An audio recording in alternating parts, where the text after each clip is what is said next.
Programa Santa Fé, um oferecimento Paróquia Santa Rita, construindo a comunidade dos sonhos.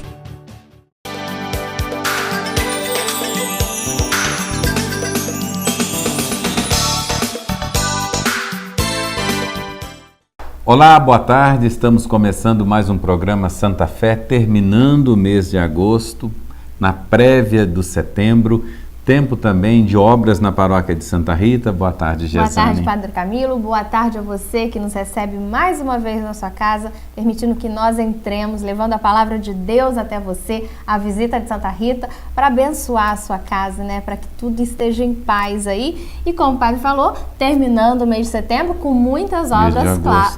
Mês de agosto, já estou adiantada, terminando o mês de agosto com muitas obras. Hoje eu cheguei ali, não deu nem para entrar com o carro, tudo parado ali. O que é aquilo ali na frente da igreja? Conta pra gente. Pois é, nós já estamos terminando a terceira fase do salão de apoio. Então nós pretendemos colocar já o telhado, terminar o terceiro andar, colocar o telhado combinando com a igreja. Agora começa a formar daquele lado, para ser bem a linguagem que está acontecendo no Brasil, conjunto da obra. E só para situar quem está em casa, não está conseguindo visualizar, esse salão fica essa imagem que o Adalberto está mostrando. Exatamente, em cima ali do bazar, não é? Em cima do bazar. E o que seria um salão de apoio? O que vai funcionar ali? Porque nós temos o rincão. Então, por exemplo, tem momentos que nós estamos tendo uma celebração no rincão. Onde vamos colocar as crianças? Ali será um salão de apoio. Durante a festa da padroeira, poderá funcionar como salas de confissões. Então, apoia para desafogar o excesso né, de movimentação que tem desse lado daqui. Mais um espaço de acolhimento. Mais um espaço de acolhimento. E fazendo aquele salão de cima, o do meio, que está só com material de obras, tábuas, paus, para poder fazer o escoramento. Terminando ali, nós vamos jogar isso tudo para a parte alta do rincão. Sabe aquele barranco? Vamos começar a mexer ali também. Então nós vamos levar lá para cima, porque a ideia é aproveitar aquele terreno da melhor maneira possível, de modo que nós possamos deixar ali como oficina. Aquela parte do terreno funcionará como oficina. É aquela parte ali da entrada, temos duas lojas, que quem quiser alugar pode alugar, e temos o bazar, isso no primeiro andar. No segundo andar, vamos ter a Sala dos Milagres e um salão também para formação. Nós vamos fazer algumas salas, de modo que nós possamos preparar as pessoas, as crianças, enfim, todos que fazem parte da paróquia de Santa Rita, porque o salão que temos hoje não comporta os movimentos que nós temos. Por exemplo, dia 23 de setembro, nós vamos ter vários eventos na paróquia de Santa Rita, além das missas. Vamos ter o encontro de espiritualidade para os comunicadores católicos da província eclesiástica de São João del Rei, Juiz de Fora e Leopoldina. Então vai estar aqui Dom Darcy Nacioli, que é o bispo responsável pelos comunicadores no Brasil. Como não tem outros lugares, será feito na paróquia de Santa Rita. Então nós vamos hospedar essas pessoas. Então os comunicadores da Diocese de Juiz de Fora, de São João del Rei, de Leopoldina, estarão reunidos na paróquia de Santa Rita, no dia 23 de setembro. À noite, o grupo Arte e Louvor vai fazer a noite do pastel. Então você imagina, são vários lugares. E vai ter a missa às 18 horas. E vai ter os grupos todos das pastorais que reúnem. Não vai parar nada. Maravilha. Porque nós já temos hoje o Flamenguinho, onde vai ser esse encontro. Nós temos o salão abaixo desse estúdio, temos a capela e temos a sacristia nova. Maravilha. Então, isso tudo permite que a paróquia tenha essa movimentação. E como o Padre Camilo sempre fala, gente, tudo isso é para acolher bem. E acolher bem também é evangelizar, né, Padre? Também é evangelizar. Por isso que eu coloco aqui agora, se você quiser fazer sua contribuição, quiser ajudar a paróquia de Santa Rita, esses dois bancos, o Banco Itaú e o Banco do Brasil, que você vê aí embaixo, você pode fazer a sua doação. Pode se tornar um dizimista aqui na paróquia de Santa Rita. Pode se tornar um frequentador. Pode também nos ajudar recolhendo óleo usado, óleo de cozinha usado, também pode, caixa de leite, caixa de papelão, caixa de sapato, enfim. Latinhas, garrafa PET. Marmita e tudo velha, isso é panela vai estar ajudando velha. aqui e ajudando o meio ambiente também. Então, Meio ambiente. uma corrente Os solidária. pets, tá uma maravilha. Hoje mesmo, antes do programa, eu estava ajudando o Guinho a fazer toda a separação. Que você também pode entrar no Facebook da Paróquia de Santa Rita, que nós temos lá as chamadas. O senhor sabe mostrando. que com isso eu já virei a rainha da sucata. Você né? é a rainha das... Lá no meu prédio e no trabalho, eu saio olhando lixo, passo uma aguinha em tudo, assim, né, pra não juntar bicho. Toda segunda-feira eu chego carregada aqui. Maravilha. Você e muitas outras pessoas que também fazem, Gesane, eu fico muito contente. Outro dia, um senhor lá de São Mateus disse que estava saindo de casa para o trabalho, para a loja dele, e viu na frente do prédio um monte de caixas. Ele falou assim, eu não me aguentei. Colocou no carro e veio trazer aqui. Não, é Olha muito que coisa bacana, bonita. porque é um sentimento duplo, assim, de estar fazendo a coisa certa, né? Primeiro de estar ajudando aqui essa obra tão bonita e ajudando o meio ambiente também. Eu falo, gente, quanta coisa que ia parar, né, no solo, aí poluindo. Sei lá, nos rios, e tá virando... Não, e movimenta, você não tem noção, porque, por exemplo, eu tenho um funcionário aqui que só faz isso. Só que quando essa sucata vai para as empresas, vários funcionários vivem disso. Depois isso vai ser processado, isso vai para Belo Horizonte, isso vai para a própria empresa aqui em Juiz de Fora. Quer dizer, é um lixo que entupiria o rio, entupiria as bueiras, mas que vira emprego. Emprego para as pessoas. E dentro da paróquia vira obra. Você vê, a matinha está sendo construída com isso, com sucatas, ou seja, com o dinheiro da sucata, que você tem tido um pouco de trabalho, mas tem ajudado pessoas. Porque veja bem, a diferença da igreja católica para essas igrejas de garagem é que a igreja da garagem é do dono. A igreja católica não é do Padre Camilo, não é da Gesane. Daqui a pouco eu serei transferido, a igreja ficará aqui, para o povo aqui do bairro Santa Rita. Olha que coisa bonita.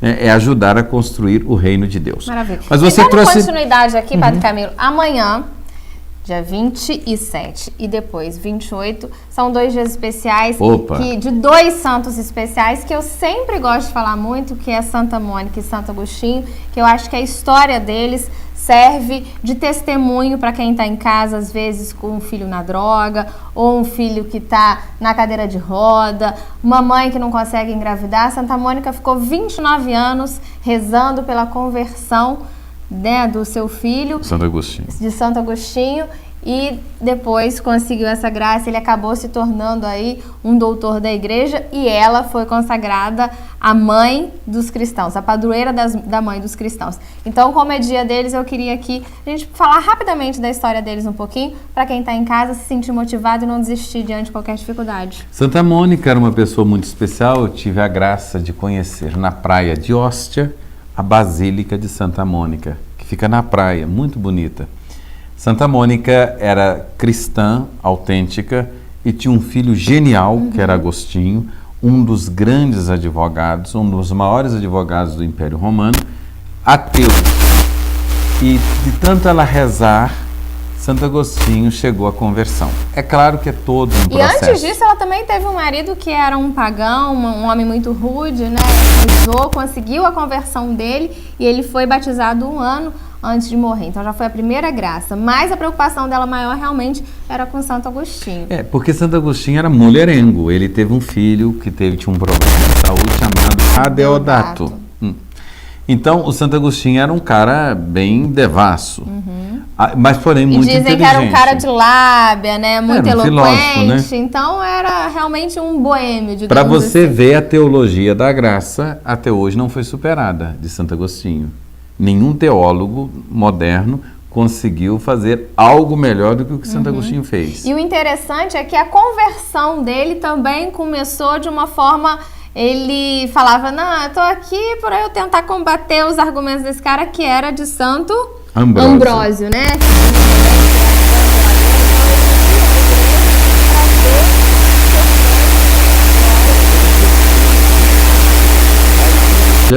E o reinado eram 2 pontos de discussão. De um lado tinha o bispo, que era Santo Ambrósio, o bispo de Milão, e de outro lado tinha a rainha. A rainha perdeu o marido, o filho era meio problemático, ficou com 7, 8 anos. Aí todo mundo... que a política sempre foi isso que você vê aí. Então, só que a igreja e a política eram duas forças que equivaliam. Então, o povo ia atrás de Santo Ambrósio. Santo Ambrósio ia cobrar da rainha. E acontecia muitas disputas. Então, o rei, ele tinha lá um pretório, um lugar onde se falava, e ele dizia ali, pregava, fazia os discursos políticos e muitas vezes discutia sobre temas da vida, felicidade, mal, doença, etc. E no caso, naquela região lá de Milão, ficou sem alguém para discutir. Aí a imperadora contratou Santo Agostinho. Santo Agostinho fala com Santo Ambrósio assim: Ambrósio, nós vamos discutir, chegar à verdade. Aí Santo Ambrósio diz: não, a verdade, ninguém chega à verdade. É a verdade que vem a nós, porque a verdade é Deus, é Cristo, é uma pessoa, é Cristo.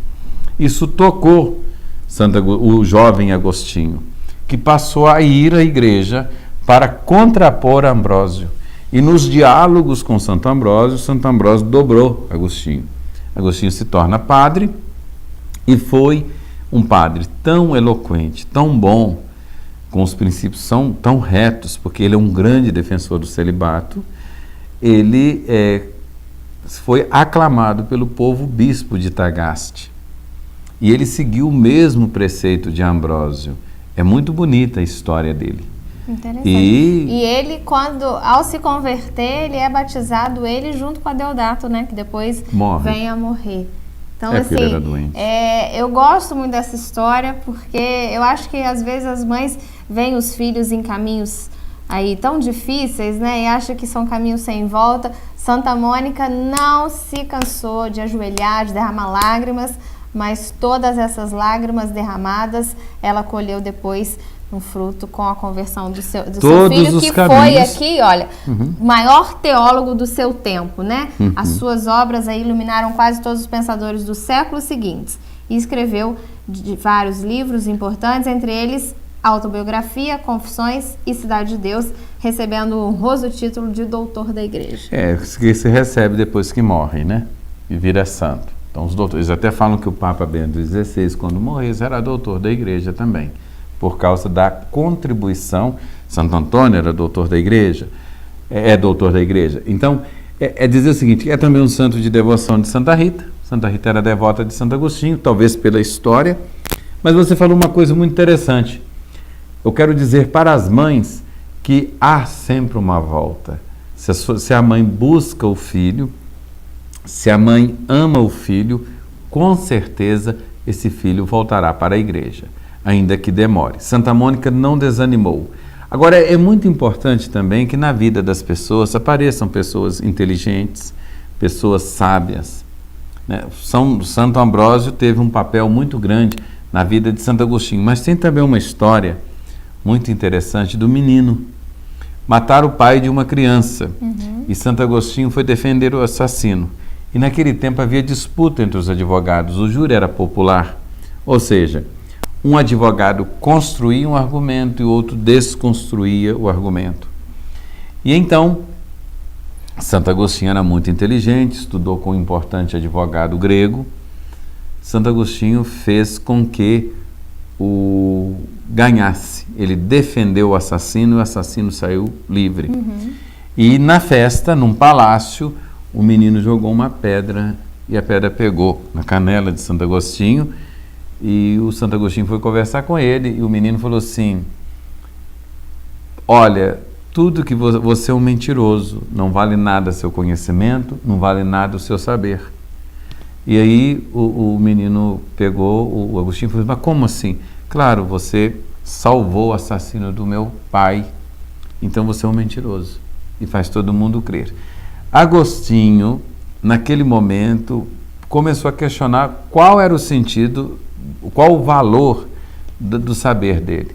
Se é para falar mentira, se é para ser injusto, e aquela criança mexeu com ele. É interessante pensar que o filósofo, ele é alguém que considera tudo. Não é filósofo quem quer ser filósofo, é filósofo quem ama o saber. E na coisa mais simples, mais boba do mundo, no ronco de um sapo ou de uma perereca, tem uma verdade que o filósofo vai atrás. Então, as coisas não passam desapercebido. Se você vê um animal cheio de bicho comendo ele, uma pessoa comum diz, é um nojo. Alguém diz, não, ali estão alguns insetos, porque aqui são filhotes, são larvas de insetos, larvas de mosquitos, larvas de moscas, que precisam fazer o controle. Então, há uma diferença do olhar do homem simplesmente raso, que vê de uma maneira nojenta, do homem que é aquele que diz, não, mas esse é o processo da vida. Né? É preciso um animal morrer, é a morte daquele animal dá vida a muitos outros seres. Então, e aqui você começa a perceber as catenas. E é onde a gente acaba eliminando a questão das seitas que montam em cima de superstições. Coruja não é um animal abençoado. O gato preto não é um animal abençoado. O cachorro não sei das quantas. Quer dizer, isso tudo é fantasia humana. Foi tudo criado por Deus que cumpre um processo. Então, o filósofo, ele não é ateu, mas ele é aquele que vê as verdades. Basta você ver o Mário Cortella, como que ele trabalha as questões do dia a dia, colocando verdades naquilo, sentido, significado, não é? E fazendo, né? A gente sempre acendendo uma luzinha ali, fazendo a gente parar, pensar e falar, opa, não é bem assim, vamos refletir, tudo tem. Então, o filósofo, como Agostinho, ele olhava para as crianças e via nelas uma filosofia, uma verdade que o mundo adulto às vezes não consegue alcançar. Que Rubem Alves também faz isso, né? E é bacana, eu acabei lembrando aqui agora de uma passagem do Pequeno Príncipe também, que ele vai e desenha uma jiboia engolindo um elefante, pergunta o que é isso, a pessoa fala, é um chapéu. Ele fala, os adultos não conseguem enxergar com o coração, e é verdade. Não conseguem enxergar. E o Rubem Alves cita exatamente isso, as razões do mito. O livro As Razões do Mito, ele cita essa passagem. A criança sabe fazer, a criança vê o invisível, porque o que faz você não perceber certas coisas? São as distrações que nós temos. Com certeza. Né? Nós estamos muito atentos a perceber que roupa você está vestindo, qual é o novo corte seu, e às vezes a gente não consegue ver o que está perto de você, né? A gente é tão atento. Tem que ser um pouco altruísta também, né, para conseguir fazer isso. Exatamente. A filosofia te ajuda, a religião bem elaborada te ajuda. Eu fico às vezes imaginando por que alguém vai e põe fogo num terreiro. É a religião daquele cara. Com certeza. Por que eu tenho que ir lá destruir um terreiro? Né? Por que eu tenho que destruir a religião do que pensa diferente de mim? Não é para ser assim. E não só em religião, né? A gente vê tantas fobias aí, né? Que a gente dá os prefixos, tantas fobias por aí, justamente para a pessoa não respeitar o outro. Não respeitar o outro, Mas então, fica aqui a nossa dica, tá? Você, mãe, não desista do seu filho, não desista de trazê-lo para perto do caminho que você acredita ser o bem. Faça como Santa Mônica, ajoelhe-se, chore, reze e entregue seu filho para Deus, que eu tenho certeza que ele vai trazê-lo de volta, assim como o filho pródigo. E, se você quiser pesquisar frases de Santo Agostinho, eu deixo essa dica para você. Tem belíssimas frases dele para gente refletir, parar e conseguir, né, enxergar além de um palmo do nosso nariz. A gente vai para um rápido intervalo. Eu já volto com uma pergunta aqui para o Padre Camilo esclarecer uma situação muito interessante para a gente. É um instante só e já tem bênção da água também.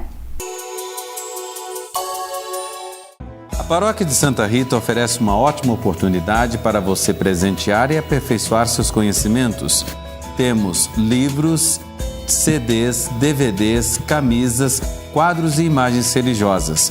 Outras informações, telefone 3226-1368 ou venha nos visitar na Rua Barão do Retiro, 388, bairro Bonfim, Juiz de Fora.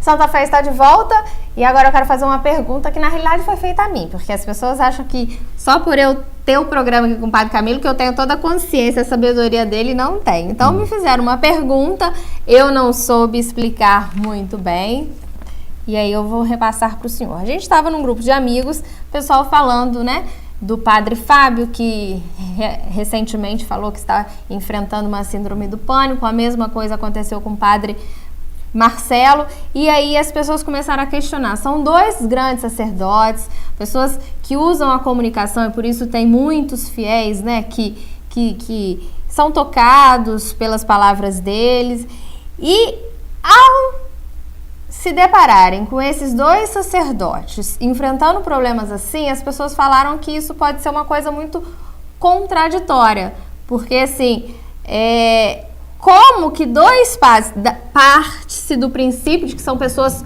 muito próximas de Deus, que estão o tempo todo em oração, em jejum, em penitência, por que elas são acometidas para isso? Que isso pode, pros fiéis próximos, pode soar como uma desesperança. O que o senhor teria a dizer? Deu para entender mais ou menos? Muito bem. O que essas pessoas falam que pode ser contraditório? É bem aberto isso aqui. Bem gostoso de se responder. Primeiro, quem é fiel no sentido católico não vai se escandalizar por isso. Ao contrário, porque ele sabe daquela passagem de Jesus: a doença é para que eu manifeste a minha glória. Então, qualquer doença de um homem de Deus ou não, é para Cristo manifestar a glória. Não fosse assim, ele não teria sido pregado na cruz. Então, essas pessoas, então, não creriam em Jesus. Depois, a outra ideia, a Igreja Católica está falando isso há muito tempo. Esses super-homens, meus filhos, que vocês vêem na televisão, eles são mentirosos, eles são fabricados pelo marketing, eles não existem. Então, não existe um ser humano aqui na Terra, por mais próximo de Deus que você pense que ele esteja, que não seja humano. E onde há humano, vocês têm noção da sobrecarga em cima do Padre Fábio e do Padre Marcelo? O Padre Marcelo assinava 12 horas livros. Isso é desumano, ninguém fica assinando 12 horas. E a isso mesma praticamente coisa, todos os dias, né? A mesma coisa o Padre Marcelo, Padre Fábio e o Padre Marcelo, os dois. Então, eu digo assim para você, a doença deles, né, a síndrome que eles têm, mostra que quem é grande é Deus. Agora, quando vocês vêem esses pastores aí falando que acontece, é marketing. É marketing. Eles não vão lá ficar o tempo inteiro trabalhando. Não vão. É marketing. Então, se Jesus, sendo Deus, foi pregado na cruz, morreu na cruz, imagina um homem. Então, a enfermidade do Padre Marcelo, a enfermidade do Padre Fábio, é para mostrar o senhorio de Deus, porque apesar da enfermidade, eles estão aqui. Apesar de terem passado por isso, eles são mais que vencedores, como São Paulo. Então, põe uma coisa, essa história de que o padre está mais perto de Deus é uma maneira covarde que a pessoa tem de dizer assim, eu posso fazer tudo de errado. Ele não. Eu estou mais próximo de Deus porque sou padre, a Gesane está mais próxima de Deus porque amanhã vai ser esposa. E é no mesmo nível, ela mãe e eu padre. Você pai e eu padre. Então, da mesma forma que eu, padre, devo proceder direito, você que está me assistindo aí agora tem que proceder direito. O pecado é o mesmo. Então, da mesma forma que você é humana, se eu te der um murro, dói, você me der um murro também dói. Nós somos pessoas. Agora, a diferença é como que eles lidaram com a doença. Uhum. Eles perderam a fé? Não. Ponto. Eles venceram a doença? Venceram. É essa a diferença. Vencendo, né? Essa é a diferença. Essa é a diferença. Até para ser bem na linha da psicologia, dizer, a rigor, ninguém é são. E na linha da teologia, nesse mundo, ninguém é são. Só no outro. E essa questão da sobrecarga mesmo e das pessoas idolatrarem, meio que idolatram mesmo, né? Coloca num lugarzinho assim, acha que porque tá na televisão, porque é famoso, que não sei o quê. Então a fama é o pior. Por exemplo, um padre de aldeia, ele pode comer pior, ele às vezes anda a cavalo, que fala até da ecoterapia, até melhor para a saúde. Ele anda às vezes descalço, eu já trabalhei em paróquia rural, de ter que celebrar a missa e atolar no barro, ter que chegar de descalço, celebrar descalço, porque o sapato estava pura lama, paróquia de São Bom Jesus do Livramento em Liberdade. Fui celebrar uma comunidade rural chamada Soberbo, a quase 40 quilômetros da sede, e atolei no barro e cheguei tudo sujo. Era a minha primeira missa lá naquela comunidade, eu tinha 26 anos, a mulher chegou para o cara que estava dirigindo e falou assim, vocês chegam atrasados e não trazem o padre? Aí eu falei, não, o padre é esse aí. Foi até muito interessante, eu tirei onda pra caramba com a cara dela, porque às vezes as pessoas têm essa noção que o padre não capina, que o padre não faz cerca, que o padre não anda descalço, que o padre não empurra carro agarrado no barro. Quer dizer, uma visão ignorante, uma visão frágil. O padre é como os outros, e quem está lá na televisão é muito pior do que nós, porque o assédio, no sentido de pedir isso, pedir aquilo, é muito maior. A necessidade de fazer tudo certo é muito maior. A falta de respeito também, né? As pessoas não sabem respeitar a individualidade daquelas pessoas. Estão o tempo todo, tira foto comigo, puxa. Eu já fui a um show do Padre Fábio que ele parou o que ele estava fazendo, a música que ele estava cantando no meio, porque uma mulher virou e chamou, ô gostoso, vem aqui para esse lado para eu tirar foto. Então, assim, é uma falta de respeito. Além também, Padre Camilo, eu acredito nisso, da carga negativa, né? Porque são pessoas que estão ali, igual o Padre Marcelo. Quantas pessoas através dele já foram curadas, já saíram da depressão, já saíram das drogas, tantos testemunhos que tem através dos programas dele. E tem toda a questão da atenção, então, acho que tem né? a questão da carga negativa que eles suportam também. E tem também a questão da atenção. Por exemplo, você ir num programa da Adriana Galisteu, da Ximenes, e muitas vezes por eles terem contrato com o gravador, eles têm que ir. É desastroso, porque são pessoas do cérebro muito pequeno. Quer dizer, fazem perguntas idiotas, perguntas imbecis, que não tem nada a ver. Então, isso também é muito tenso. Você fica pensando, o que aquela infeliz vai me fazer de pergunta? O que eu vou responder?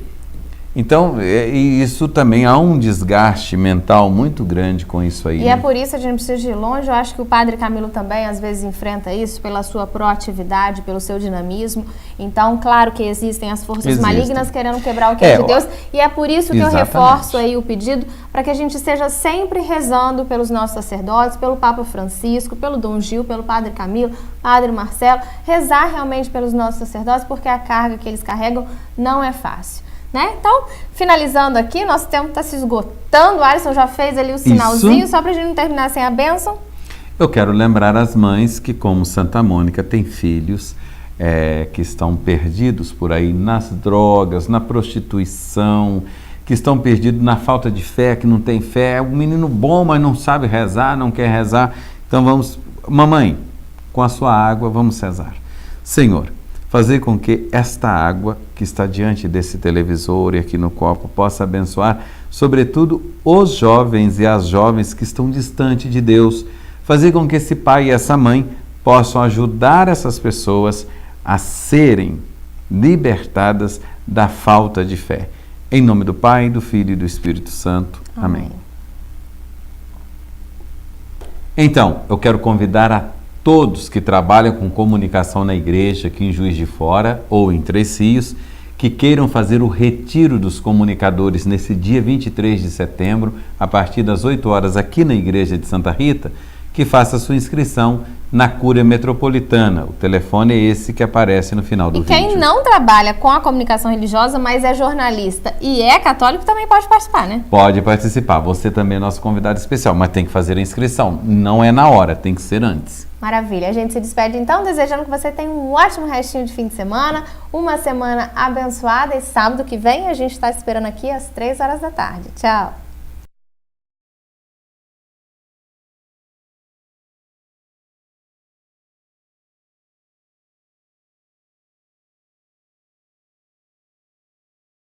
A Paróquia de Santa Rita oferece uma ótima oportunidade para você presentear e aperfeiçoar seus conhecimentos. Temos livros, CDs, DVDs, camisas, quadros e imagens religiosas.